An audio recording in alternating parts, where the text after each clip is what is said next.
Hi guys, welcome to धन।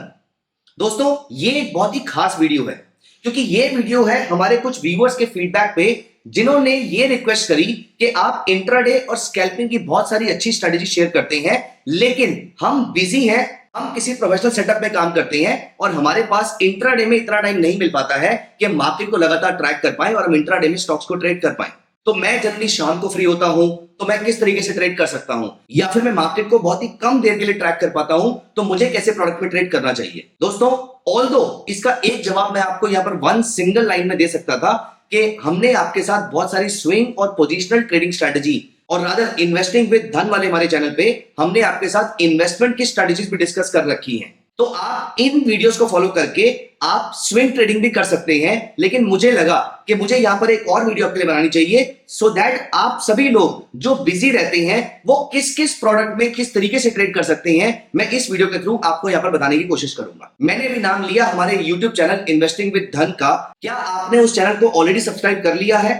अगर नहीं तो मैं रिक्वेस्ट करूंगा कि आप अभी इस वीडियो को पॉज करके पहले उस चैनल को सब्सक्राइब कर लीजिए, क्योंकि उस चैनल पे हम इन्वेस्टमेंट को लेकर बहुत अच्छी अच्छी बातें करते हैं और आपके लिए किस तरीके से आप लॉन्ग टर्म में एसेट बिल्ड कर सकते हैं, ऐसी कुछ स्ट्रेटजीज हमने उस चैनल पे डाली है सो दैट आप अपने लिए लॉन्ग टर्म वेल्थ क्रिएशन भी करते रहें while you are making money by trading in the markets. चलिए, अब without wasting time let us move on to the topic of this video. What all can you trade if you are busy? अगर आप market में market hours के time पे बहुत ज्यादा focus नहीं कर पाते हैं, अगर आप सुबह 9 बजे से लेकर दोपहर को 3 या 4 बजे तक आपके दिन का सबसे बिजी टाइम रहता है प्रोफेशनली, तो किस तरीके से आप इंडिया में इतने बड़े स्टॉक बूम का फायदा उठा सकते हैं, इतनी बड़ी मार्केट का आप किस तरीके से बेनिफिट उठा सकते हैं as a trader and as a investor, इस वीडियो में मैं आपके साथ को डिस्कस करने वाला हूं। कौन से प्रोडक्ट्स ऐसे हैं जो आप बिजी रहते हुए भी ट्रेड कर सकते हैं, जिसमें आपको बार बार ट्रैक करने की जरूरत नहीं पड़ेगी।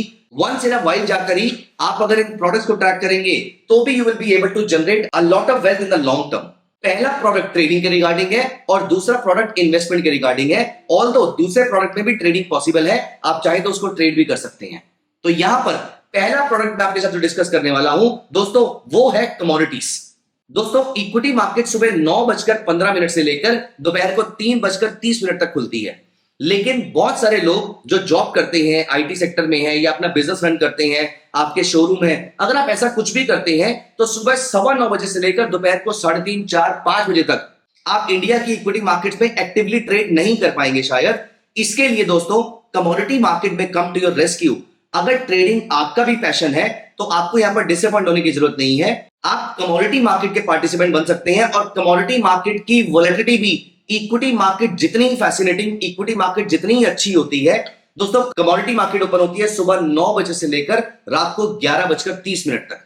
रादर आज मैं अक्टूबर में जब ये वीडियो रिकॉर्ड कर रहा हूं, नवंबर से लेकर मार्च तक, मतलब नेक्स्ट मंथ से मार्च तक आप नोटिस करेंगे कि कमोडिटी मार्केट टाइमिंग यूएस के डे लाइट सेविंग टाइम के अकॉर्डिंग 1 घंटा आगे शिफ्ट हो जाती है। तो इंडिया में कमोडिटी मार्केट सुबह 9 बजे खुल के रात को 11:55 PM पे बंद होती है। दोस्तों, कमोडिटीज में broadly there are approximately 9 to 10 commodities. Gold, silver, copper, nickel, lead, zinc, aluminium, crude oil, natural gas, ये तो सारे मेटल्स और एनर्जी के काउंटर्स हो गए। इसके अलावा आपकी कुछ कुछ एग्रीकल्चर कमोडिटीज भी हैं जिनमें लिक्विडिटी बहुत अच्छी रहती है, आप इनको भी एक्टिवली ट्रैक कर सकते हैं। लेकिन सबसे ज्यादा लिक्विडिटी जो आपको मिलेगी वो मिलेगी इन मेटल्स और एनर्जी के काउंटर्स के अंदर। और सबसे इंटरेस्टिंग बात, इनका डेली का जो मेजर मूवमेंट स्टार्ट होता है, सबसे ज्यादा वॉलेटाइल पीरियड जो स्टार्ट होता है वो शाम को 6 बजे के बाद ही स्टार्ट होता है। तो आप 5 बजे अपना ऑफिस खत्म करके या कॉलेज खत्म करके आप इस मार्केट को ट्रैक कर सकते हैं। एक आधा घंटा स्टार्टिंग में आपको मार्केट को ट्रैक करना है और 6 बजे से लेकर ऑलमोस्ट रात के 12 बजे तक आप इसमें एक्टिवली ट्रेड कर सकते हैं और इसमें इंट्राडे स्विंग या पोजिशनल ट्रेडिंग स्ट्रेटजीज कोई भी डिप्लॉय कर सकते हैं। At the same time the most important point is कि ये मार्केट्स के मेजर ड्राइविंग फैक्टर्स जो होते हैं वो यूएस से डिराइव होते हैं। इंडिया के शाम को 6 बजे के बाद से आपकी यूएस में सुबह होती है। इसका मतलब जब शाम को 6 बजे या शाम को 7 बजे यूएस की सुबह के टाइम पे जब कोई मेजर डेटा पॉइंट रिलीज होता है, यहां पर हमारी कमोडिटी मार्केट उसके बेसिस पे रिएक्ट करती है। आप इंटरनेशनल मार्केट्स को ट्रैक करके आप इंडियन मार्केट्स में ट्रेड कर सकते हैं। और या फिर जिस तरीके से हमने ट्रेडिंग स्ट्रेटजी इक्विटी मार्केट के लिए शेयर करी है और कमोडिटीज के लिए भी बहुत सारी स्ट्रेटजी शेयर करी है, आप ये सारी स्ट्रेटजी शाम को 5 या 6 बजे के बाद इन चार्ट्स पे अप्लाई करके आप भी इसमें पैसा बना सकते हैं। And the most interesting thing is कि आपका वही इक्विटी वाला मार्जिन शाम को कमोडिटी मार्केट में भी यूज किया जा सकता है। अगर आप ट्रेडिंग करना चाहते हैं तो इस प्रोडक्ट में आप बहुत ही अच्छे तरीके से ट्रेडिंग कर सकते हैं। लेट मी टेल यू, आपको इक्विटी मार्केट जितना मजा ही कमोडिटी मार्केट में आएगा, क्योंकि जिस तरीके से गोल्ड है, जिस तरीके से सिल्वर है, क्रूड ऑयल है, जैसे इक्विटी मार्केट में इंडेक्स होते हैं, ठीक उस तरीके से ये एक एक प्रोडक्ट अपने आप में एक इंडेक्स का काम करता है। इसकी मूवमेंट इंडेक्स के जैसी ही होती है, तो आपको ये वाले प्रोडक्ट ट्रेड करने में बहुत मजा आने वाला है। और दोस्तों, दूसरी चीज जो आप ट्रेड कर सकते हैं, that's a beautiful product. Rather आप इसको सिर्फ ट्रेडिंग के लिए नहीं, इन्वेस्टमेंट के लिए भी यूज कर सकते हैं। दोस्तों, इस प्रोडक्ट का नाम है ETF। आप बोलेंगे ETF ये कौन सा एक्स्ट्राऑर्डिनरी प्रोडक्ट हुआ? इसका तो नाम हमने सुन रखा होगा, लेकिन दोस्तों ETF की एक बहुत ही खास बात है। हम सभी एक ग्रोइंग इकोनॉमी में रहते हैं और India is one of the fastest growing economy across the world. इसका मतलब यह है कि जैसे जैसे इंडिया ग्रो करता जाएगा, इंडिया के सारे बेंचमार्क और सेक्टोरल इंडेक्स भी ग्रो करते रहेंगे। और जैसे जैसे ये इंडेक्स ग्रो करते रहेंगे, वैसे वैसे इनमें से ज्यादातर इंडेक्स के जो ETF हैं, वो भी लॉन्ग टर्म में ऊपर जाते जाएंगे। इन ETF के कुछ एग्जांपल्स हैं। फॉर एग्जांपल, निफ्टी का ETF अभी अलग अलग AMCs लॉन्च करती हैं। मैं यहां पर AMCs का नाम नहीं लूंगा, लेकिन अगर मैं किसी AMC का नाम यहां पर लेता भी हूं, it should not be seen as a trading और investment recommendation here. So you have Nifty ETF, you have Bank Nifty ETF, you have IT का ETF, you have Consumer Products का ETF, Consumption का ETF, which is FMCG का ETF, you have Gold का ETF, Silver का ETF, IT का ETF, Mid Cap का ETF, Small Cap का ETF, and so on and so forth. अब दोस्तों, यहां पर आपने अपने चार्ट पे सिर्फ एक इंडिकेटर लगाना है, which is, आइए मैं आपको चार्ट पे दिखाता हूं, which is Exponential Moving Average 200। यहां पर मैंने 200 पीरियड की मूविंग एवरेज अप्लाई कर दी, और ये मैं आपके लिए थोड़ा डार्क कर देता हूं इसको।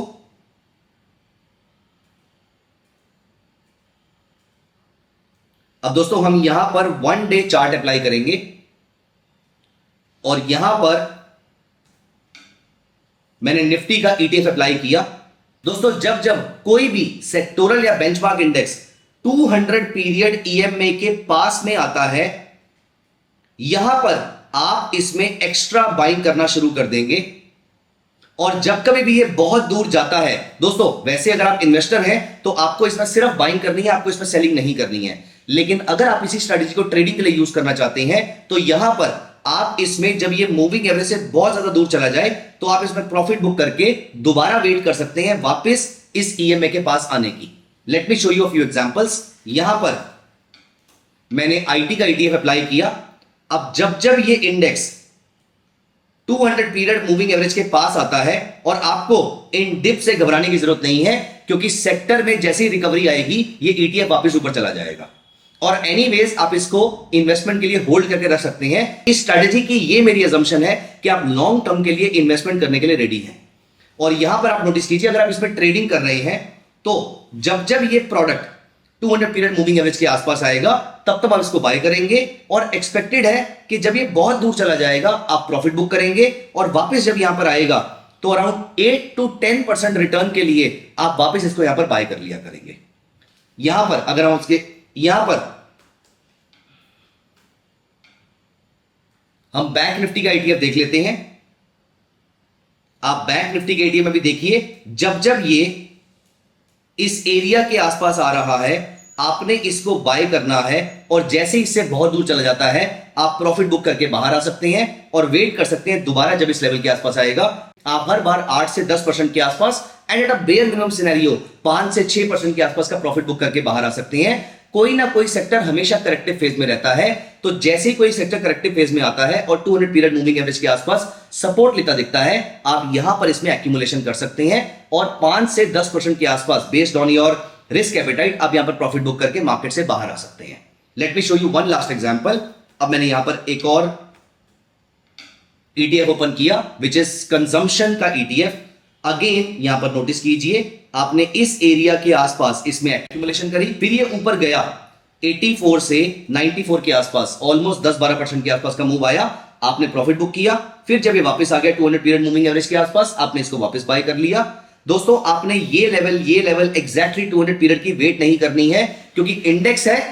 इंडेक्स आपको most likely with a very strong probability I can tell you कि ये आपको लॉन्ग टर्म में अच्छे रिटर्न्स देकर जाएगा। तो दोस्तों ये दो चीजें हैं जो बिजी रहने वाले लोग अपने लिए यूज कर सकते हैं। पहला, आप इंट्राडे स्विंग या पोजिशनल वे में कमोडिटी मार्केट में ट्रेडिंग कर सकते हैं। दूसरा, अगर आपको दिन में एक बार भी मार्केट को ट्रैक नहीं करना है तो आप ETF में प्ले कर सकते हैं। ETF is a wonderful way of holding India sectors, almost all the sectors in your account and also making some trading gains out of it. तो दोस्तों कैसे लगे आपको दोनों थॉट प्रोसेस, मुझे कमेंट सेक्शन में जरूर बताइएगा। Thank you so much, see you in the next video, bye bye. Investments in the securities market are subject to market risk. Read all the related documents carefully before investing.